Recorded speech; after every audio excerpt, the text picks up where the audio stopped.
right, this is the Dopist podcast.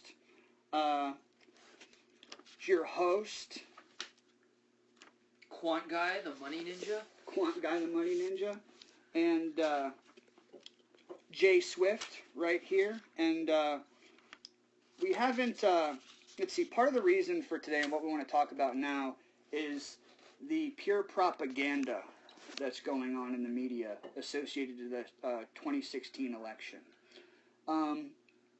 Primarily what concerns me the most, although I don't know if it's really concerning, but rather sad, is the mainstream media is at an all-time low approval rating of 6%, I believe. It's floating between 3 and 6%. And it seems to me that in the context of the WikiLeaks, what's transpired is they're saying, well, screw it. We don't want the public's trust anymore. Instead, what we're going to do is we're just going to run with the Trump is Satan, Trump is Hitler, Trump is Stalin, and the worst thing that could possibly happen as far as like scare tactics.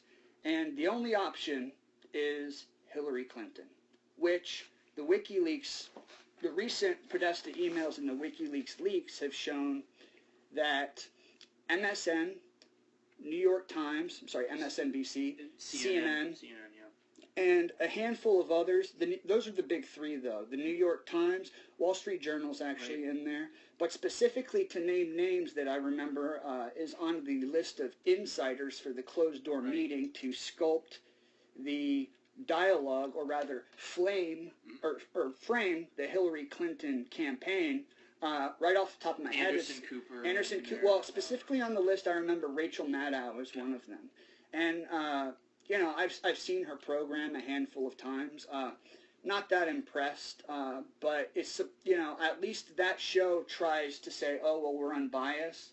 And I've even noticed a lot of commercials for MSNBC showing basically all of their pundits. Yeah. And the world's complex and nobody really knows what's going on. And you rely on us, the commentators, to tell you. Right? But it turns out they're essentially PR people for the Hillary Clinton campaign. Yeah, interestingly enough, what I found was interesting was Fox News actually wasn't on that list. Now, not that I'm defending Fox News by any means. Chuck Todd from CNN, too, had refused the invite.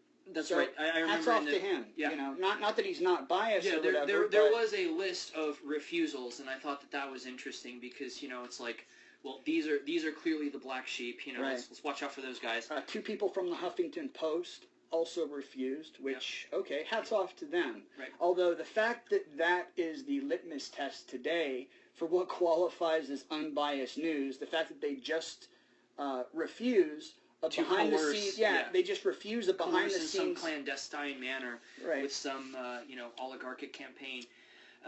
Now, not that excuses Fox News, because if you look at the top donors to the Clinton Foundation, they're in the very top tier. Yeah, 4th tier donor. Yeah, I don't, I you know, make that for what you will, but I do give them props for at least not going to the lengths that CNN did. Yes, the Fox News, MSNBC, and the Fox News, at least as far as we know from the WikiLeaks leaks, that Fox News, as far as we know, there's no solid evidence that shows collusion between Fox News Corporation and the HRC campaign, right? Now, I have my other issues with Fox News. However,